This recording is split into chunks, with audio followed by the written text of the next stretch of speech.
Assalamualaikum warahmatullahi wabarakatuh dan salam sejahtera kepada Puan Hazlina selaku pensyarah kami bagi subjek kreativiti dan seni kanak-kanak dan penonton-penonton sekalian. Nama saya ialah Muhammad Amirul Aifi bin Johari. Dan nama saya ialah Aizuddin bin Muhammad Zukhairi. Dan pada hari ini, kami akan membuat perbentangan tentang dua kategori, iaitu teori perkembangan seni kanak-kanak dan juga kepentingan memupuk kreativiti kanak-kanak. Baiklah, mari kita lihat kepada teori perkembangan seni kanak-kanak. Sebelum itu, apa kata kita lihat sedikit sebanyak tentang apa itu kreativiti? Aizuddin, boleh tak awak terangkan sedikit sebanyak tentang apa itu kreativiti? Okey, untuk definisi kreativiti. Okey, apa itu kreativiti? Menurut Victor Lowenfield, kreativiti adalah kebolehan dan kemampuan seseorang menghasilkan sesuatu idea atau benda yang kreatif, baru dan asli. Okey, menurut Kelvin Taylor pula, kreativiti itu bersifat ekspresif. Perkara ini berlaku secara rawak dan bebas. Okey, untuk menurut Kamus Dewan pula, yang ini yang lebih spesifik. Kreativiti berasal daripada perkataan Latin iaitu crea, yang membawa maksud membuat. Dalam bahasa Greek pula, crea bermaksud memenuhi. Okey. Kamus Dewan 2022 menyatakan bahawa mentakdirkan kreativiti sebagai satu kemampuan iaitu ataupun kebolehan mencipta daya kreatif dan kekreatifan, manakala kreatif pula sebagai mempunyai kebolehan mencipta, menghasilkan dan mengembangkan sesuatu idea baru dan asli. Okey, kreativiti adalah kebolehan dan kemampuan seseorang untuk menghasilkan sesuatu yang kreatif, baru dan asli. Terdapat pendapat yang mentaklifkan kreatif dan kreativiti sebagai penghasilan sesuatu yang belum pernah wujud. Itu adalah antara definisi kreativiti. Baiklah, mari kita lihat kepada teori pertama kita, iaitu teori perkembangan kreativiti Fisher. Dalam teori ini, terdapat 5 peringkat utama, iaitu rangsangan, penerokaan, perancangan, aktiviti dan kajian semula. Dalam peringkat rangsangan, pemikiran kreatif dirangsang dengan soalan seperti apa, mengapa, siapa, bagaimana dan sebagainya. Guru perlulah merangsang minda murid-murid dengan pelbagai soalan-soalan kritikal. Pada peringkat penerokaan, guru telah berjaya merangsang murid untuk berusaha menjawab persoalan yang dikemukakan atau permasalahan yang timbul. Peringkat perancangan pula menggalakkan pemikiran kreatif untuk merancang dan memetakan semua aktiviti dan merekodkan segala kemungkinan. Aktiviti pada peringkat ini akan dilakukan melalui perancangan secara verbal, iaitu perancangan melalui perbincangan, pemerhatian dan interaksi. Perbincangan secara visual dilakukan melalui visual, graf, image, lukisan dan sebagainya. Pada peringkat aktiviti pula, pemikiran kreatif bermula dengan set idea. Justru, peringkat ini melahirkan pemikiran kreatif melalui tindakan setelah merancang segala aktiviti. Pada peringkat ini, segala perancangan dibantu melalui persoalan seperti bagaimana harus kita mengambil tindakan ke atas cadangan tersebut. Dan akhir sekali ialah peringkat kajian semula, di mana kita akan menilai keberkesanan tindakan yang telah diambil bagi proses penambahbaikan selain melihat pencapaian objektif kerja. Okey, untuk yang seterusnya ialah artistic development by Victor Lowenfield. Okey, Lowenfield membuat teori perkembangan kreativiti kanak-kanak ni terbahagi kepada 6. Dia ada 6 peringkat. Peringkat pertama ialah scribbling, iaitu berumur dari skala 2 hingga 4 tahun. Pada usia ini, kanak-kanak akan banyak menggunakan lukisan garisan kerana mereka belum mampu menguasai pergerakan tangan dan badan. Namun mereka akan mula melukis dari peringkat contengan kepada lukisan garisan lurus dan bulatan. Okey, untuk peringkat kedua pula ialah dinamakan pre-skematik, iaitu dari lingkungan 4 hingga 7 tahun. Okey, pada peringkat ini, kanak-kanak akan mula melukis objek yang dilihat di sekeliling mereka dengan menggunakan garisan dan bulatan. Mereka selalunya akan melukis orang yang rapat dengan mereka seperti keluarga, keluarga mereka, rakan-rakan dan guru-guru lah di sekolah. Lukisan mereka seolah-olah terapung dengan saiz berbeza kerana tiada konsep ruang lah. Okey, untuk peringkat ketiga pula ialah skematik. Skematik ini dalam lingkungan skala berumur 7 hingga 9 tahun. Pada peringkat ini, penekanan lebih diberikan pada cara penyusunan objek dalam imej selain daripada imej rumah dan objek yang terdapat di sekelilingnya. Objek-objek yang dilukis lebih tersusun dan ada bahagian langit atau tanah. Lukisan mereka lebih bersifat bebas, iaitu mengikut naluri mereka untuk melukis apa-apa sahaja yang terlintas di minda mereka. Okey, untuk peringkat keempat pula dinamakan Dawning Realism ataupun The Gang Age. Ini berskala daripada umur 9 hingga 12 tahun. Okey, pada peringkat ni, lukisan kanak-kanak lebih realistik dan teliti, iaitu imej lukisan mula mengecil dari segi saiz dan kanak-kanak mula menunjukkan sifat sensitif dengan hasil karya sendiri. Okey, pada masa ini, mereka mula membandingkan dengan lukisan rakan-rakan dan lebih berhati-hati, individualistik dan menitik beratkan kualiti. Okey, oleh itu kanak-kanak akan melukis dengan mengekalkan konsep dan skema tertentu.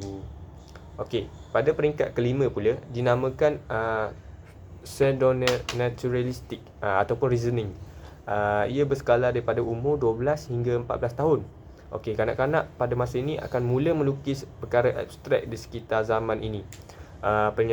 Penyelarasan dan pertumbuhan fizikal sering kali tidak terjejas pada masa ini, menghalang keupayaan artis untuk mencipta apa dia percaya dia sepatutnya mampu.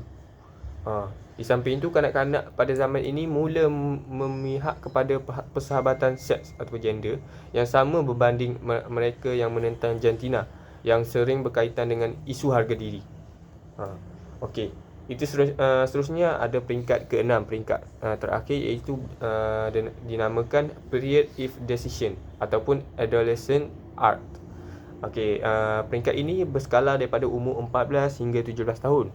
Okey, sepanjang perkembangan ni, para seniman muda mula membuat seni dengan perspektif dewasa.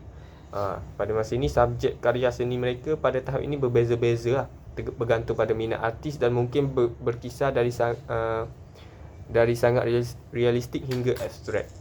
Artis dalam peringkat ini cenderung dipengaruhi oleh sosial, emosi atau memperbaiki teknik mereka sendiri yang membolehkan gaya individu muncul.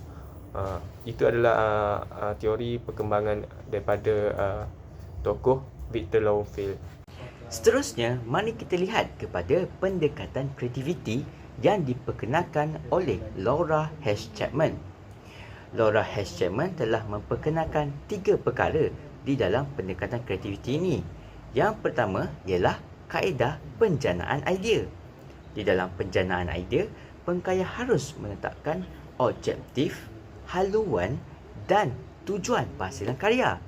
Guru dimestikan untuk membimbing murid-murid dalam menetapkan hala tuju penghasilan karya selain menerangkan kaedah untuk menjanakan idea. Yang kedua ialah pengolahan dan permunyian. Proses pengolahan dan permunyian idea dilakukan bagi mendapatkan kajian visual yang lebih sistematik dan tersusun. Proses ini digunakan oleh pengkarya bagi memastikan imej atau visual yang hendak dihasilkan atau dipilih bertetapan dengan tema dan objektif penghasilan. Akhir sekali ialah kemahiran menggunakan bahan. Guru perlu membimbing murid melalui pengenalan kepada bahan dan teknik. Guru perlu menjelaskan melalui demonstrasi dan tunjuk cara supaya pemilihan bahan dan teknik oleh murid mempunyai makna dan nilai tersendiri. Seterusnya kita pergi kepada Multiple Talent Creative Model by Kelvin Taylor. Okay, ianya terbagi pada 5. Yang pertama ialah kreativiti bersifat ekspresif. Ianya membawa maksud bahawa kreativiti bersifat ekspresif dan berlaku secara rawak serta bebas. Keadaan ini boleh dilihat melalui lukisan kanak-kanak yang dihasilkan secara spontan dan bebas mengikut kemampuan yang sesuai dengan perkembangan fizikal mereka yang belum stabil. Penghasilan lukisan pada peringkat ini banyak digambarkan melalui garisan dan contengan mudah. Peringkat seterusnya ialah kreativiti melalui penghasilan. Dalam peringkat ini, guru membantu murid untuk menambah baik kemahiran sedia ada dengan kaedah yang lebih sistematik dan tersusun. Peringkat seterusnya ialah kreativiti bersifat inventif. Kreativiti bersifat inventif merujuk kepada keupayaan mencipta benda atau objek melalui eksperimentasi. Peranan guru pada peringkat ini ialah memberikan motivasi dan galakan supaya pelajar tidak cepat bosan dan putus asa. Peringkat yang seterusnya ialah kreativiti bersifat inovatif. Pada peringkat ini, ianya melibatkan modifikasi kepada konsep-konsep asas sedia ada kepada idea baru yang lebih bermakna. Pada peringkat ini, murid akan mula bertindak luar dari kaedah konvensional dan menghasilkan alternatif bagi setiap perancangan. Yang seterusnya, yang terakhir ialah peringkat kreativiti bersifat emergent. Pada peringkat ini, ianya merupakan bentuk kreativiti tertinggi di mana keseluruhan prinsip formal diterjemahkan dan muncul di dalam bentuk abstrak dan mudah. Sebagai contoh, figura manusia digambarkan tanpa menitik beratkan bentuk formal dan bentuk asalnya oleh kanak-kanak apabila mereka melukis. Itu ialah macam teori perkembangan kreativiti dan kanak-kanak daripada tokoh Kelvin Taylor. Mari kita lihat kepada analisis teori perkembangan kreativiti yang telah diperkenalkan oleh 4 tokoh hebat ini. Kami menganalisis keempat-empat teori ini menggunakan pendekatan banding beza. Mari kita lihat apakah persamaan keempat-empat teori ini. Fisher mengatakan bahawa kreativiti adalah proses yang melalui beberapa tahap seperti persediaan, pencarian, penggabungan dan penyempurnaan. Lord H. Chapman pula menekankan bahawa kreativiti berkembang melalui proses artistik di mana kanak-kanak belajar mengeksplorasi dan mengekspresikan idea mereka. Kevin W. Taylor melihat kreativiti sebagai pengembangan pelbagai bakat melalui proses penerokaan individu. Victor Lowenfeld mengatakan bahawa kreativiti seni berkembang melalui pelbagai peringkat perkembangan dari contengan kepada hasil seni yang lebih kompleks. Kita dapat lihat bahawa keempat-empat teori ini menekankan konsep kreativiti itu sendiri bukanlah sesuatu yang statik tetapi berkembang melalui proses yang berterusan yang melibatkan penerokaan, eksperimen dan penggabungan idea. Mari kita lihat persamaan lain dalam keempat-empat teori ini. Fisher mengatakan bahawa kreativiti melibatkan kebebasan untuk mencari dan menggabungkan idea tanpa sekatan yang terlalu ketat. Lord H. Chapman pula mengatakan kanak-kanak perlu diberi kebebasan untuk mengekspresikan diri mereka melalui seni dan kreativiti. Kevin W. Taylor pula mengatakan kebebasan untuk mengeksplorasi bakat dan minat unik mereka penting dalam perkembangan kreatif. Victor Lowenfeld pula mengatakan ekspresi diri melalui seni adalah alat penting untuk perkembangan emosi dan sosial kanak-kanak.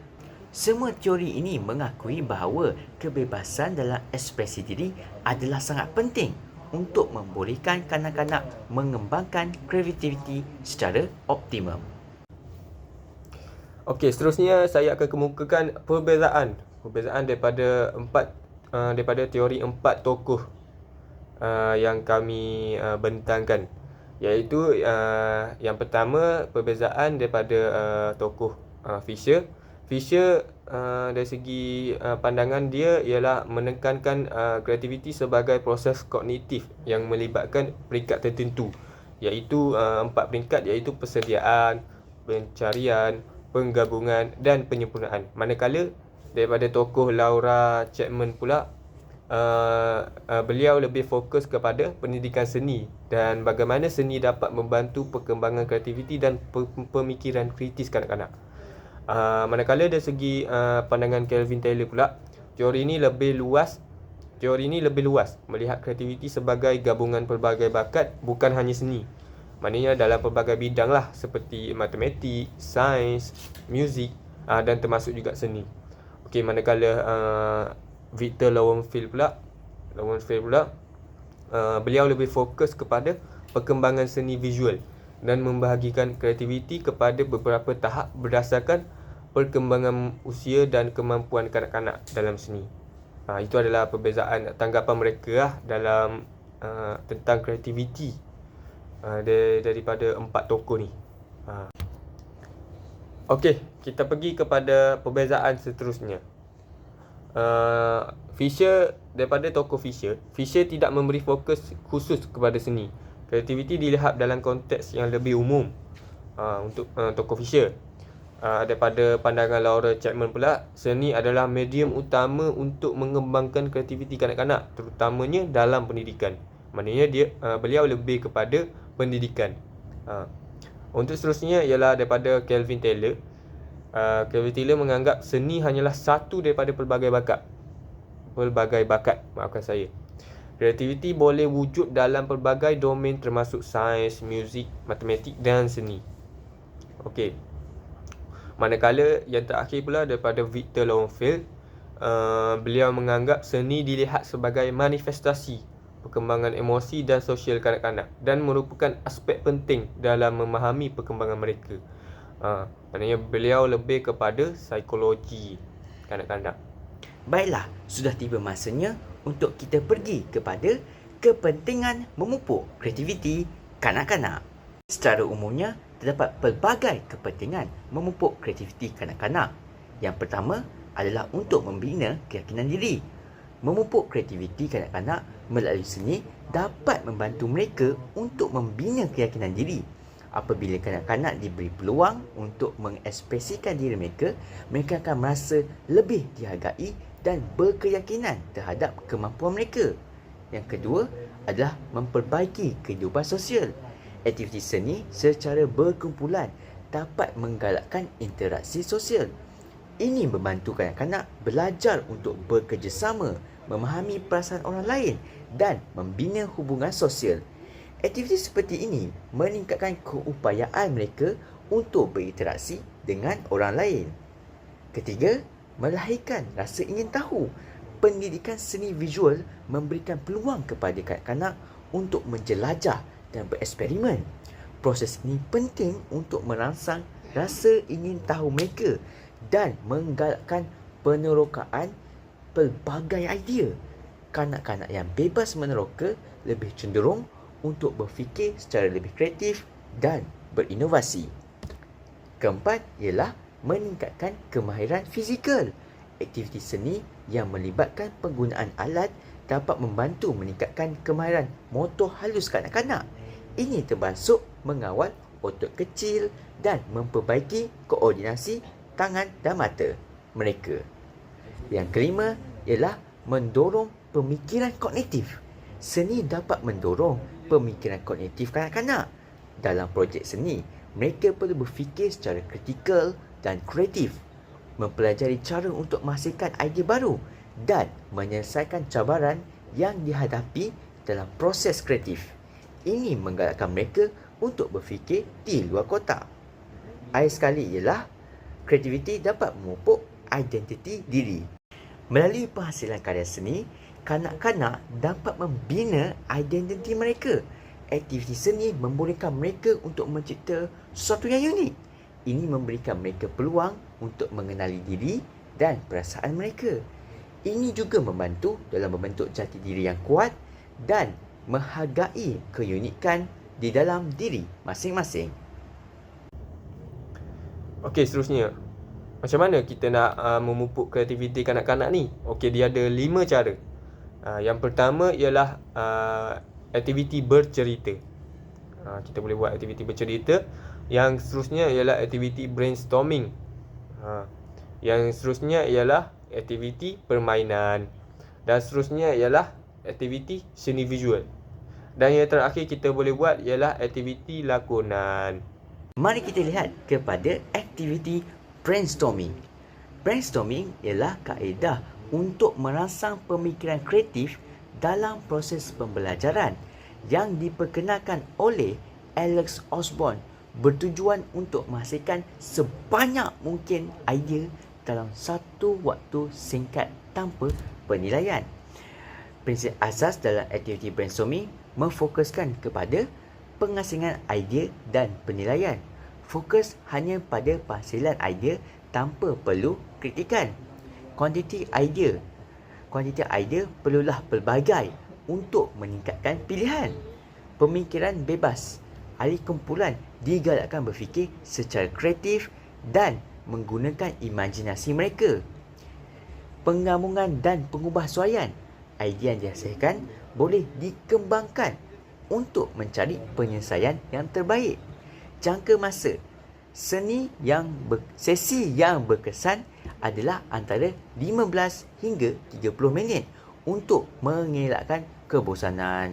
Dan akhir sekali ialah penggunaan kumpulan yang terhad. Bilangan ahli kumpulan tidaklah perlu terlalu ramai supaya pengendalian boleh dilakukan dengan baik. Matlamat utama aktiviti brainstorming adalah untuk menghasilkan idea bernilai dalam suasana yang tenang dan menghiburkan. Bukan itu saja, brainstorming juga dapat menyelesaikan permasalahan yang sukar dijumpai penyelesaiannya. Gambar-gambar berikut merupakan contoh hasil brainstorming yang telah dilakukan oleh anak-anak murid. Kita boleh lihat pada gambar yang pertama bahawa anak-anak murid boleh menggunakan peta minda untuk menyusun idea-idea mereka. Pada gambar kedua, kita boleh lihat bahawa anak murid mula berfikir kreatif dan melukis gambar yang mempunyai kaitan dengan idea mereka. Gambar yang ketiga menunjukkan bahawa murid-murid menggunakan sticky notes untuk mengeluarkan idea mereka dengan lebih pantas dan lebih banyak. Mari kita lihat kepada kepentingan dan faedah aktiviti brainstorming. Yang pertama, menggalakkan kreativiti. Aktiviti ini membolehkan murid berfikir secara bebas dan mengeluarkan idea tanpa rasa malu. Hal ini dapat merangsang kreativiti mereka. Kedua, meningkatkan interaksi sosial. Aktiviti ini memupuk semangat kerjasama dan interaksi antara murid. Ini membantu mereka membina kemahiran berkomunikasi dan semangat kerja berpasukan. Ketiga, menghasilkan idea yang pelbagai. Aktiviti ini membolehkan murid menghasilkan pelbagai pilihan yang boleh dikembangkan dan diubah suai untuk mencari penyelesaian yang terbaik. Keempat, meningkatkan keyakinan diri. Dengan memberi peluang kepada setiap ahli kumpulan untuk berkongsi idea, murid dapat meningkatkan keyakinan diri mereka dalam menyampaikan pandangan dan pendapat mereka. Okey, seterusnya saya pergi kepada aktiviti permainan. Okey, konsep aktiviti permainan ni ialah ianya membolehkan kanak-kanak menggunakan imajinasi dan kreativiti mereka melalui eksplorasi dan penciptaan situasi dengan cara yang menyeronokkan. Okey, aktiviti ni juga menarik minat mereka untuk berinteraksi dengan rakan-rakan dan membenarkan pembelajaran dalam suasana yang riang. Okey, contoh aktiviti permainan yang pertama ialah permainan role play ataupun peranan lah dalam bahasa Melayu. Okey, dalam aktiviti ini murid melakonkan pelbagai watak dalam situasi tertentu. Ini membolehkan mereka meneroka emosi dan situasi sosial. Untuk contoh aktiviti permainan yang seterusnya ialah lukisan bersama ataupun collaborative drawing. Setiap murid menyumbang satu elemen kepada lukisan besar untuk menggalakkan kerjasama. Okey, itu adalah contoh-contoh aktiviti permainan. Seterusnya ialah kotak misteri. Kotak misteri ni ialah murid menjelaskan ciri-ciri objek yang dipegang di dalam kotak dan murid lain perlu meneka apakah objek tersebut. Itu adalah aktiviti kotak misteri. Seterusnya ialah kotak beracun. Aktiviti kotak beracun ni ialah murid perlu mengedarkan satu kotak kepada rakan-rakan mereka mengikut alunan muzik. Apabila muzik berhenti, murid yang memegang kotak tersebut perlu menjawab soalan daripada dalam kotak beracun tu. Khususnya ialah aktiviti telefon rosak. Aktiviti telefon rosak ni murid duduk dalam satu barisan dan menyampaikan mesej secara berbisik dari seorang ke seorang tanpa mengubah mesej yang asal. Yang seterusnya, yang terakhir contoh aktiviti permainan ialah bina ayat. Dalam aktiviti bina ayat ni, murid perlu menyusun semula perkataan yang diberikan untuk membina satu ayat yang betul. Itu adalah contoh-contoh aktiviti permainan. Okey, matlamat daripada aktiviti permainan ni sebenarnya ialah untuk memperkuatkan interaksi dan kerjasama antara murid. Hal ini dapat membantu mereka membina kemahiran komunikasi dan membina hubungan sosial yang positif. Terusnya, aktiviti ini juga dapat menggalakkan murid untuk terlibat secara aktif dalam proses pembelajaran. Ini akan menjadikan pengalaman pembelajaran lebih menyeronokkan dan bermakna. Berikut adalah visual contoh-contoh aktiviti permainan yang saya telah kemukakan. Iaitu yang pertama ialah permainan role play, yang kedua lukisan bersama, collaborative drawing, yang ketiga kotak misteri, yang keempat kotak beracun, yang kelima telefon rosak, dan yang keenam ialah bina ayat. Ini merupakan gambar contoh. Anda juga boleh membuat aktiviti dengan cara yang lain juga. Seterusnya kita pergi kepada kepentingan aktiviti permainan. Ianya terbahagi kepada 4. Yang pertama ialah ianya dapat meningkatkan kreativiti. Maknanya aktiviti permainan ni sebenarnya dapat memberikan ruang untuk kanak-kanak berimajinasi dan membina pemikiran inovatif. Yang seterusnya, kepentingan seterusnya ialah membangunkan kemahiran sosial. Maknanya permainan ini dapat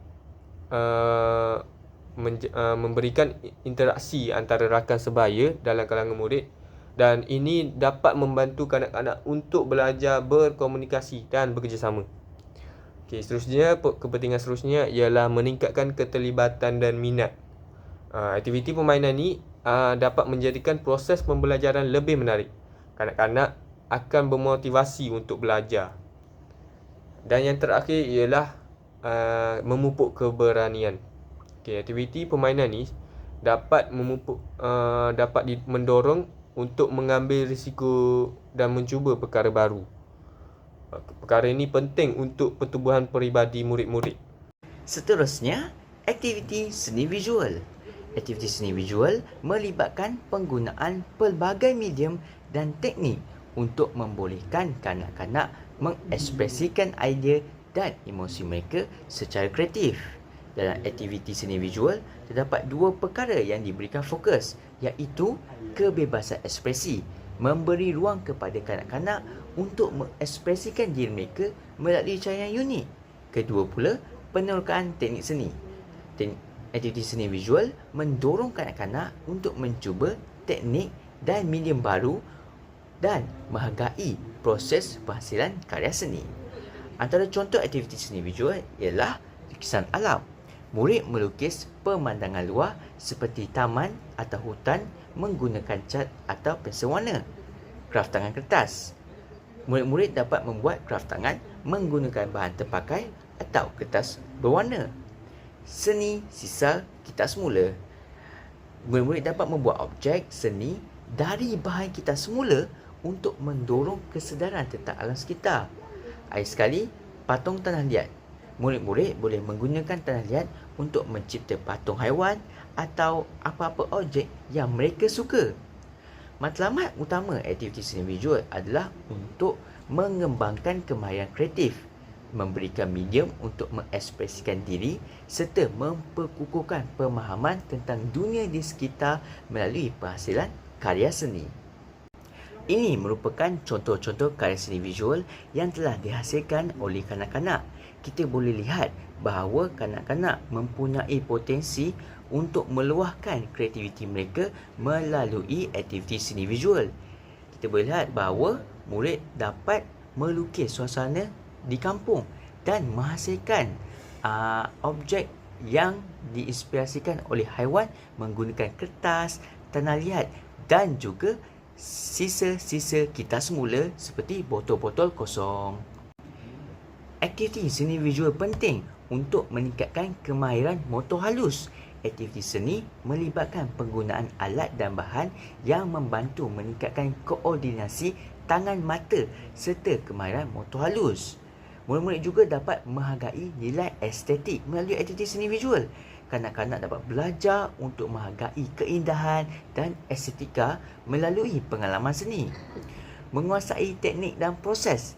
Aktiviti seni membolehkan kanak-kanak mempelajari pelbagai teknik dan proses untuk memperluaskan lagi pengetahuan dan kemahiran mereka dalam bidang seni. Seni visual juga dapat mengembangkan daya imajinasi. Kanak-kanak didorong untuk berfikir di luar kotak dalam mencipta idea baru. Okey, seterusnya kita berbalik kepada contoh seterusnya ialah aktiviti bercerita. Okey, konsep aktiviti bercerita ni ialah proses di mana kanak-kanak menyampaikan naratif melalui lisan atau tulisan yang menggalakkan mereka untuk menggunakan imajinasi, membentuk plot dan mengenali pelbagai watak serta situasi. Seterusnya dia juga bercerita juga terbagi kepada beberapa teknik, iaitu yang pertama ialah teknik bercerita tanpa alat. Teknik bercerita tanpa alat ni ialah tumpuan diberikan kepada intonasi, nada, sebutan dan mimik muka berdasarkan cerita yang disampaikan. Seterusnya ialah bercerita dengan alat. Penggunaan alat seperti topeng dan pakaian dapat memberikan gambaran cerita semasa persembahan. Teknik yang seterusnya ialah teknik bercerita. Teknik bercerita ni ialah disampaikan melalui watak yang terdapat dalam cerita dengan menggunakan gambar atau pakaian watak tersebut semasa bercerita. Yang seterusnya ialah tita pembaca. Tita pembaca ni ialah cerita disampaikan melalui pembacaan dialog bagi watak-watak dalam cerita tersebut, penggunaan suara, sebutan, gerak badan dan mimik muka yang diberikan perhatian. Okey, apa matlamat aktiviti bercerita ni? Okey, matlamat aktiviti bercerita ni ialah untuk merangsang imajinasi kanak-kanak melalui kemahiran bahasa dan membina keupayaan untuk berfikir secara kritis dalam menyampaikan idea dengan cara yang menarik. Berikut merupakan gambar contoh aktiviti bercerita lah. Yang pertama ialah teknik bercerita tanpa alat.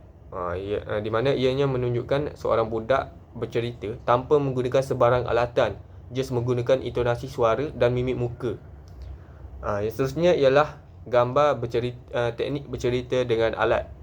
Okey, gambar ini menunjukkan seorang wanita menggunakan puppet untuk bercerita. So puppet tu salah satu dikategorikan sebagai alat. Ianya juga menarik minat dalam sesuatu penceritaan lah. Okey, seterusnya ialah tita bercerita. Tita bercerita ni kita dapat tengok dalam gambar tersebut, budak-budak kanak-kanak memakai maskot. Jadi mereka membuat persembahan bercerita menggunakan watak dan karakter masing-masing. So itu adalah ikonik dalam tita bercerita lah. Seterusnya ialah yang terakhir ialah tita pembaca. Okay, tita pembaca ni kita dapat lihat dalam gambar tersebut, seorang kanak-kanak memegang sebuah buku. Okay, ianya menunjukkan bahawa kanak-kanak just membaca sahaja buku, tapi dengan intonasi dan mimik muka lah yang memberi tarikan kepada pendengar. Okey, seterusnya apa itu kepentingan aktiviti bercerita? Okey, ianya juga ada kepentingan lah. Ianya terbagi pada 4. Yang pertama ialah meningkatkan kemahiran bahasa. Okey, aktiviti ini dapat membantu kanak-kanak dalam penyebutan perkataan dan juga dapat memperkaya perbendaharaan kata. Okey, kepentingan seterusnya ialah membina keyakinan diri. Melalui aktiviti penceritaan ini, kanak-kanak dapat membentangkan idea mereka di hadapan orang ramai Hal ini dapat meningkatkan keyakinan dalam diri mereka. Seterusnya, kepentingan ketiga ialah membina kemahiran pendengar. Aktiviti ini sebenarnya dapat mengajar kanak-kanak untuk menjadi pendengar yang baik. Bukan sahaja dapat bercerita sahaja. Okey, seterusnya yang kepentingan terakhir ialah membantu pemahaman konsep. Dalam aktiviti ini, cerita yang berkaitan dengan pelajaran tertentu dapat membantu kanak-kanak memahami konsep abstrak dengan cara yang lebih jelas dan menarik. So, ia dapat meningkatkan kefahaman kanak-kanak murid-murid tersebut. Akhir sekali, mari kita lihat kepada aktiviti lakonan.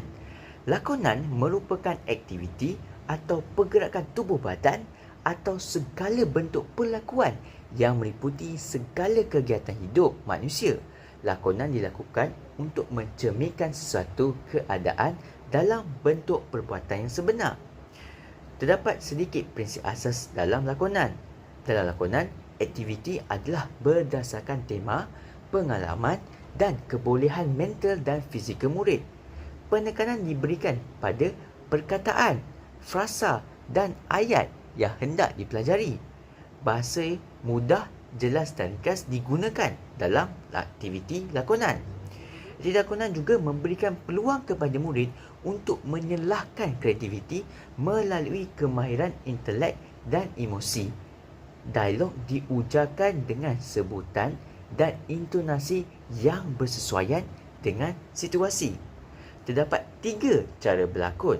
Pertama, improvasi. Lakonan ini dilakukan secara spontan berkisarkan aktiviti kehidupan seharian. Yang kedua ialah simulasi. Murid-murid melakonkan sesuatu peranan tanpa menggunakan skrip. Akhir sekali ialah sosiodrama. Lakonan ini berdasarkan skrip cerita yang telah disediakan. Matlamat aktiviti lakonan adalah untuk memberikan peluang kepada kanak-kanak untuk mengekspresikan diri atau situasi menggunakan pergerakan tubuh badan dan penggunaan suara untuk membina pemahaman yang konkret. Ini merupakan contoh-contoh aktiviti lakonan. Pertama sekali ialah lakonan nyanyian.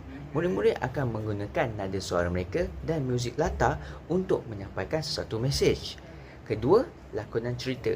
Murid-murid akan berpakaian seperti watak-watak dalam cerita untuk menyampaikan mesej dengan lebih menarik dan efektif.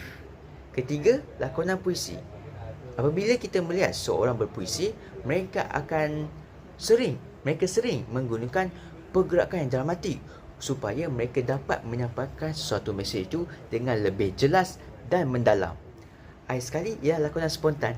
Kita boleh lihat dalam gambar ini, murid-murid tersebut menggunakan kain meja sahaja untuk dijadikan sebagai tudung. Ini kerana mereka hanya melakukan lakonan itu secara spontan tanpa menggunakan apa-apa skrip atau persediaan sebelumnya. Kepentingan aktiviti lakonan. Pertama, mencerminkan sesuatu situasi. Aktiviti lakonan membenarkan peristiwa nyata ke dalam bilik darjah. Kedua, meningkatkan laras bahasa. Kanak-kanak dapat belajar untuk berdialog dengan bahasa yang teratur dan indah. Ketiga, melahirkan pembelajaran bermakna. Lakonan menjadikan aktiviti pengajaran dan pembelajaran lebih berkesan dan bermakna. Yang keempat, menarik minat murid. Aktiviti lakonan memberikan murid suasana kelas yang meriah dan menyeronokkan.